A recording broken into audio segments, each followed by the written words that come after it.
Next tonight, two hospital trusts are being sued by relatives of a woman who died after contracting the hospital bug C. difficile.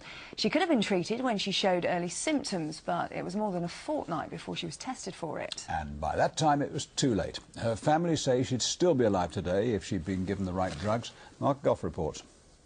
Winifred Dalton was 69. She went into the Walsgrave Hospital in Coventry with a urinary tract infection.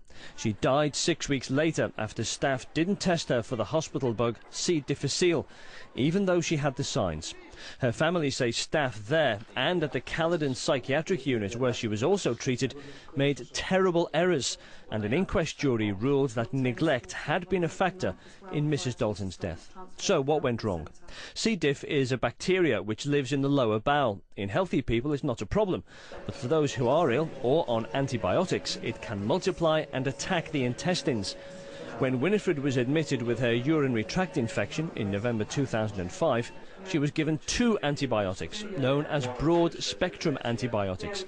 These attack several conditions, but this was against hospital guidelines. She should have been given what are known as narrow-spectrum antibiotics, which attack just a single disease.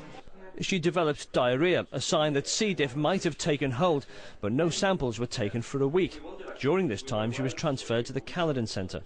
When her results did come back, they didn't give her the drugs for another 5 days, more than 2 weeks after she got diarrhoea. She died later of blood poisoning brought on by C. diff. It's been a terrible experience for her husband Walter. The horrific things that happened, I'll never forget them, ever. They'll always be in my mind, you know. I just can't...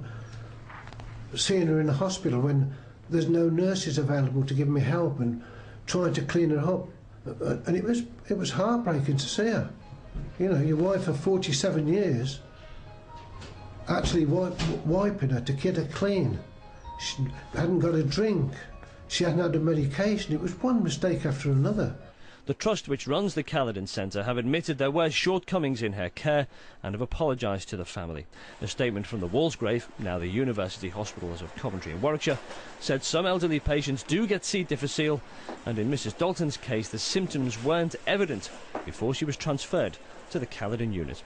Mark Goff in Coventry for Central Tonight. Well, joining us now from London is Vanessa Bourne from the Patients Association. Vanessa, millions are being spent to try to wipe out so-called hospital superbugs, but we still hear stories like that one. Why? Well, millions are being wasted. That's the other problem with this. Millions of pounds are being spent, but they're not spent by everybody in the right way. So millions of other pounds are being wasted. And at a time when patients are being asked to spend more on their NHS than ever before, they're getting a more dangerous service than ever before. There are stories in the news all the time about MRSA and C. difficile, but just how common are these bugs?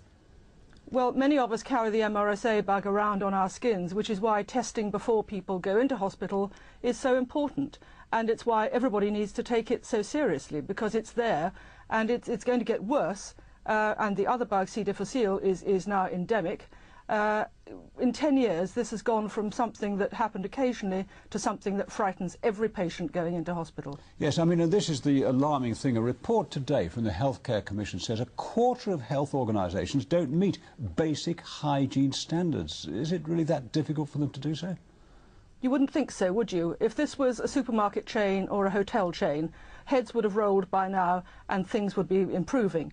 The problem is that other targets have been put in place, so this target has been allowed to slip down the list of targets, and you have a lot of people being paid a lot of public money who do not regard this as their top priority. But patients do, and it's time that the service did itself. Vanessa Bourne, thank you.